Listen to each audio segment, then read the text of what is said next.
Hey gang, Jason here, full with love of tractors, and it's 2025, so it's New Year's Day, and I've kind of taken the day to do some things, doing a little organizing around the shop. I still have a lot to go, to kind of take stock of 2024 and to think ahead to 2025, what I want that to be. Had some big, scary, but really good life changes in 2024, and I hope to continue those in 2025, as you guys know, kind of to get a little closer to my dream of farm toys being how I make my living. Not necessarily building and selling and that, but kind of this whole thing that is for the love of tractors, with our parts, custom tractors, YouTube, and I have some pretty cool opportunities coming up this summer that I hope to really capitalize on and make some big strides with this YouTube channel. So, one of the things, of course, we're going to keep talking about new tractors, and this video is about the 8400, but just real quick, one of those things um, that I want to do are more how to videos, and I had this fantastic how to video of how to make a mini display, and then somehow the file corrupted on me, and I lost all of that work. And so that was really frustrating because I was really excited to put that out.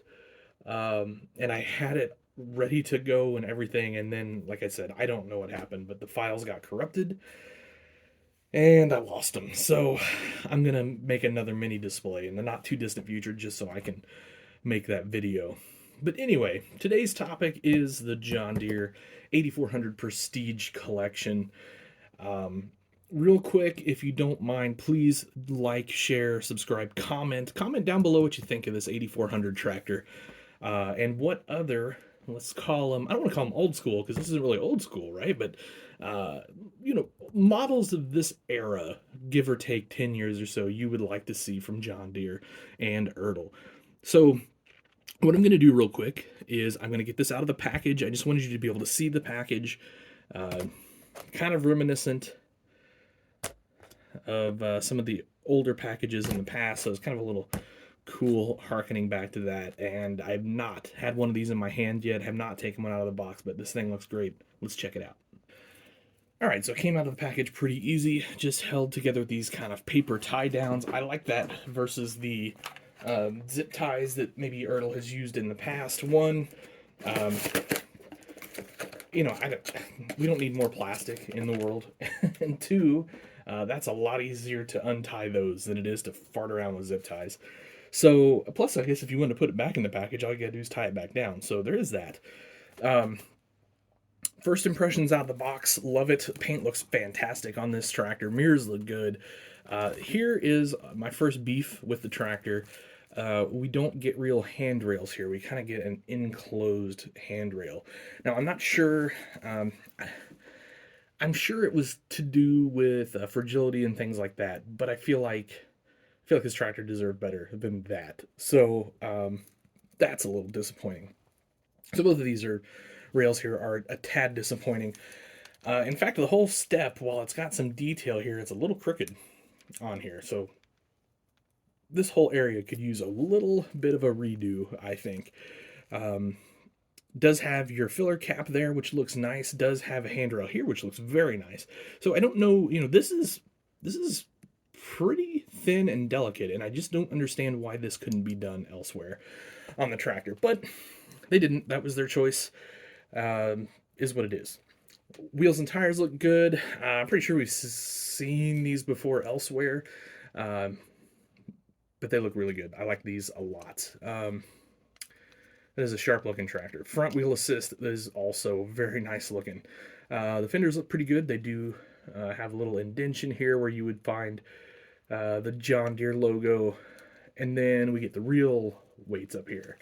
ERTL has moved to this style weight, and it's fantastic versus the old trapezoidal size or style that I've talked about in the past. 8400 decal looks fantastic. Grill looks great up front. Grill is not a decal. That is a grill. So that's awesome. And then you've got your painted in lights there as well.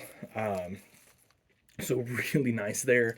Exhaust side looks great. This exhaust looks good, looks to scale to me. I was afraid it was going to be a little chunky maybe, but it looks fantastic. It is attached to the cab here, so this isn't just like a freestanding, which is great. And again, the mirrors look pretty nice too. They do have like a reflective tape on them. They're a little, maybe a little chunky, but that's okay. I don't think they look bad at all, especially from the side view. And they're more sturdy this way. Like I'm working these pretty hard right here, messing with them, and they're not going anywhere. That's what we like to see. Good job on that Ertl. And nice work lights back here on the fenders. Those look fantastic. Ertl should sell like 100 packs of those lights by themselves. I know they won't, but that'd be really cool.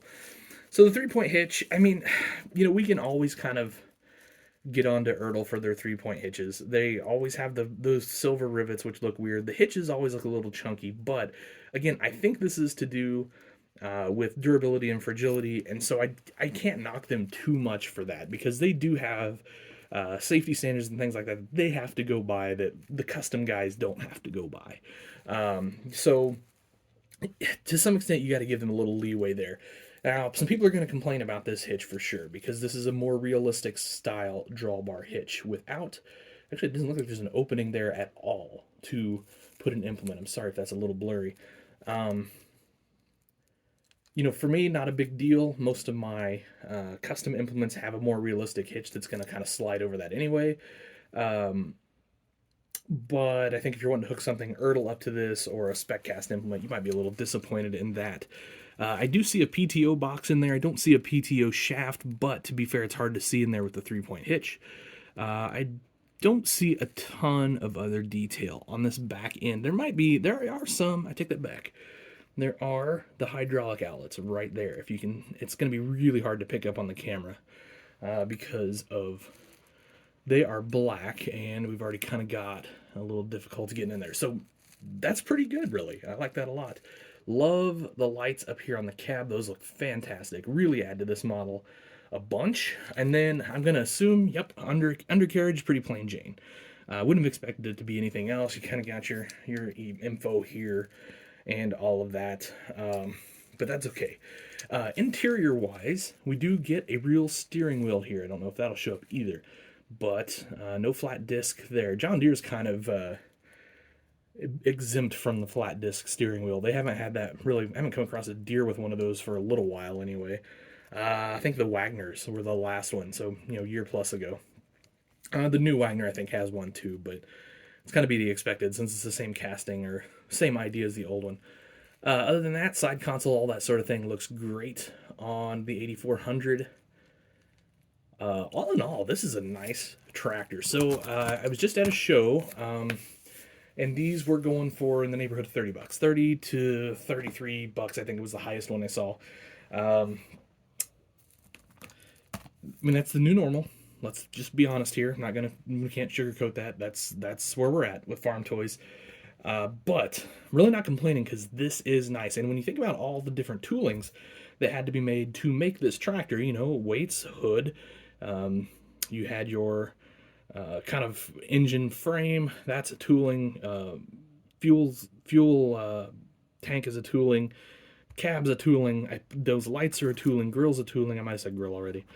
There's a lot that went into making one of these versus, say, one of the old 8400s that we got back when the 8400 series first came out. Oh my gosh, 30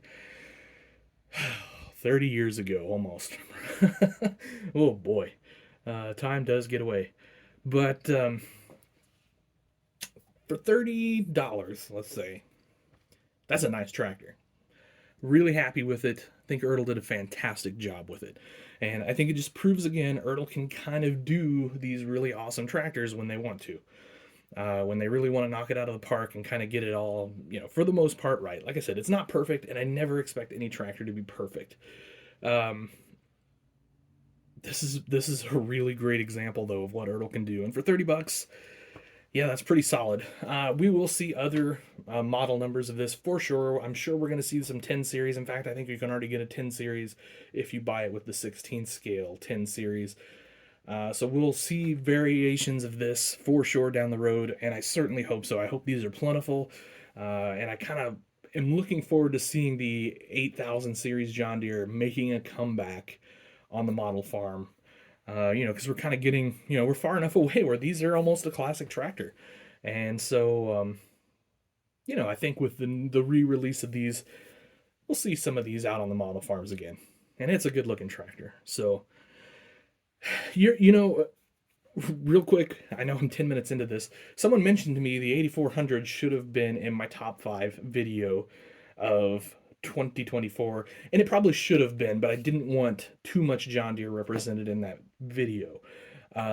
Certainly a very good release and certainly worthy to be in that top 5, even though I had some other things in the top 5 as well. So, anyway, that's it, guys. What do you guys think of the 8400 from John Deere? Let me know down below. Appreciate it. Have yourselves an awesome day, guys. Happy New Year. I hope all the best for you guys. See you at the shows. And happy tractor hunting.